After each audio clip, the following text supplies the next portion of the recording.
اختلط بالتلفزيون، بالانترنت، بالموبايل، اهم حاجه يا جماعه بالمسلسلات، واختلط بحاجه ثانيه انا هقولها واجري على الله، اختلط بالادويه النفسيه، او انا بحب تعبير اخر الادويه ذات التاثير النفساني.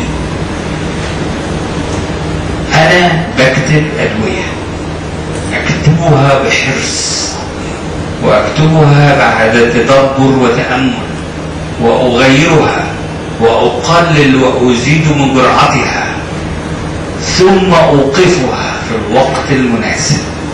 وده الحقيقه من زمان، من وانا صغير لغايه دلوقتي، وعمر ما كانت ايدي تقيله على روشتها، ابتدي بالقليل واوصل للمتوسط، عمري ما اطلع لفوق.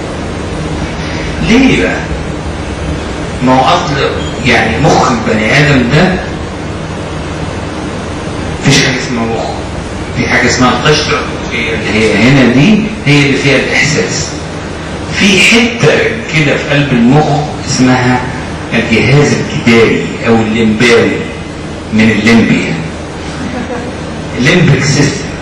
ويمكن الاسم الجميل ده على فكره انا بحب الليمبيا. بص يعني لو واحد فيكم بيفتكر ان عنده اكتئاب وقعد يشوف الليمبي ويشوف خلي بالك من عقلك، وبعدين يشوف شاف ما شافش حاجه، وبعدين العيال كبرت، هتلاقوا الدنيا حلاوتها. شويه اسماعيل ياسين اسمها ثقافه التفاهه.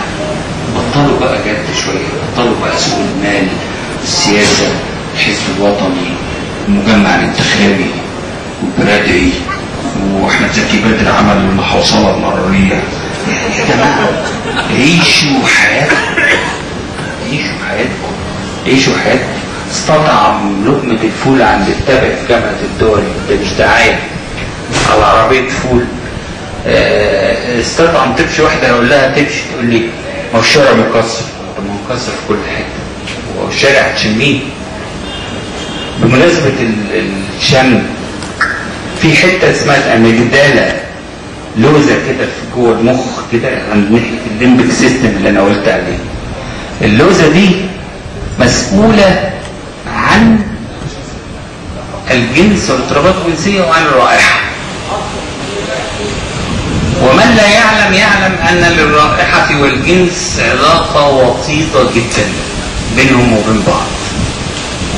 في رجالة تحب الستات بتاعتها ما تحطش طرفها، يحبها كده طازة من تحت الدش.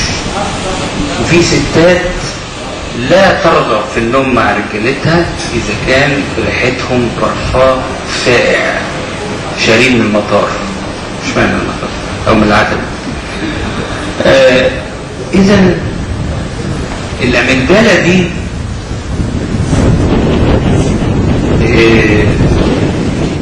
فيها يعني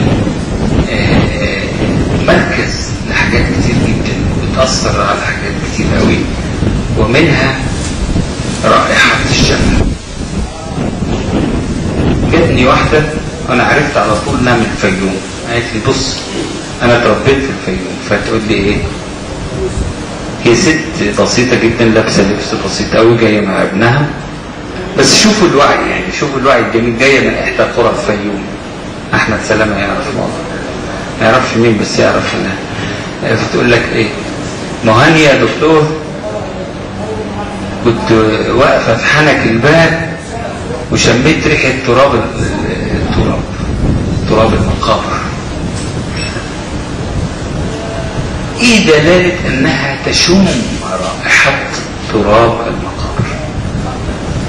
الموت.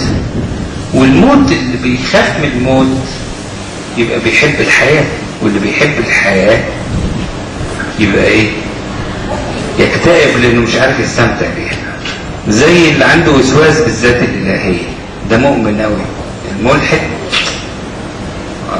مش فارق الموضوع معاه خالص يعني، هيوسوس فيه ليه او مش هيوسوس فيه ليه؟ لا. اذا فهي تلك اللوزة الحلوة اللي اسمها الاميجدالا في قلب المخ، بتسبب الرائحة، والرائحة لها علاقة ببعض الاضطرابات الجنسية. وأيضا ساعات الناس اللي عندهم برد بيجي لهم اكتئاب ما بعد الإصابة بنوبات البرد والإنفلونزا. المشاكل اللغوية في استخدام نفس اللفظ في الشيء ونقيضه، من ناحية انه في هل الاكتئاب دلوقتي مثلا زي الاكتئاب ايام زمان، ايام العصور في الثلاثينات مثلا؟ لا، هو تشابك واختلف وارتبك. في الحقيقة انا عايز قبل ما استرسل في ايميل جالي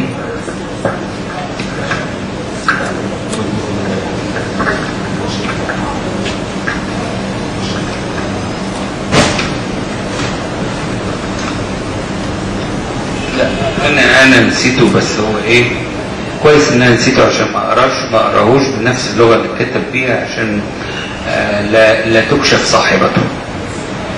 صاحبته عانت من بعض الاضطراب. على فكره في نقطه تانية كمان احلى من كلمه الاكتئاب اذا كنا هنتكلم في اللغه: عسر المزاج، مزاجك متعسر، مود ديس اوردر. فجاتني بهذا الشكل وكانت ملخبطه وحياتها ملخبطه. وبعد سنوات 3 قالت لي: بص يا دكتور، متشكره جدا على كل حاجه عملتوها لي، بالعلاج النفسي، بالحوار، بالعلاج بالدواء، بالعلاج بالسايكودراما. انا مش هقدر اكمل تاني او اجي تاني، وانا لازم اخرج من سن الرضاعة. كفاية عليا مرحلة فطام وانا مش عارفة اتفطم. الايميل كان قوي جدا، جميل جدا، كانت بتئن. والحقيقة انا لما قريته اتأثرت جدا، لان هي يعني قالت كلام زود وعيها في الندوات دي، وزود وعيها في الفيسبوك ده حقيقة، وزود وعيها في شغلتها والحياة.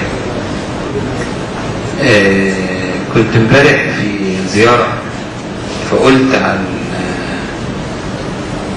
ابن السيدة الفاضلة اللي كنت بكلمها: لقد من اللازم أن تدعكه الحياة ويدعكها. فدي كلمة مهمة جدا.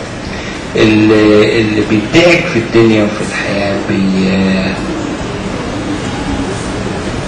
بيكتسب منها. في بقى اكتئاب تبريري، ان في يعني ايه توازن نفسي من خلال يقين ضلالي. يعني ايه يقين ضلالي؟ عشان مبقاش بقول كلام غلط. انا دلوقتي عندي يقين ومش حقيقي ان حجازي وهاجر متأمرين عليا ان هم يبوظوا الندوة دي، ومتفقين معاكم وانتوا داخلين، رغم ان في ناس جت بعد ما هم قعدوا هنا ان هم يحرجوني قدامهم، وبالتالي بيأثروا عليا رغم ان انا عملت لهمش حاجة، بس هم اشرار. هكذا جاءت الفكرة. كلنا بيجينا افكار كتير، لكن حينما تتيقن الفكرة تكون يقينا لا يقبل الشك او الاهتزاز، هنا يبقى ايه؟ نمسك بقى الحياة العامة بقى، بلاش حجازي وهجر، ونخش من المثل ده نطلع منه عليكم انتوا. مين فيكم ما بيقولش مفيش فايدة؟ مين فيكم بيقول ولا حاجة؟ لا الفلوس ليها طعم، ولا الجواز له طعم، ولا الدنيا ليها طعم. مين فيكم ما بيقولش سياسيا ياه ده مش باين لها مخرج؟ مع العلم ومع كل غلاء الطماطم واللحمة وكل الحاجات دي، نحن أحسن حالا من سوريا. انا بقول سوري عشان انا رحتها من سنتين. فهنا يكفي ان في حاجات كتير كويسه. في بقى موقف عدمي هنا، عدمي ضلالي ملوش ايه. لو كنت حبيت نقوله باللغه العربيه نقول الكل باطل وقبض الريح. يعني ايه؟ مذيع مشهور قوي وكاتب ومحاور جاي قال لي مره ايه بالانجليزي سو وات، طب وبعدين عايزه ايه دنيا؟ يا طير يا عالي في السماء طز فيك. الحدوته داخل فيها فلسفه. انا على فكره المشاهد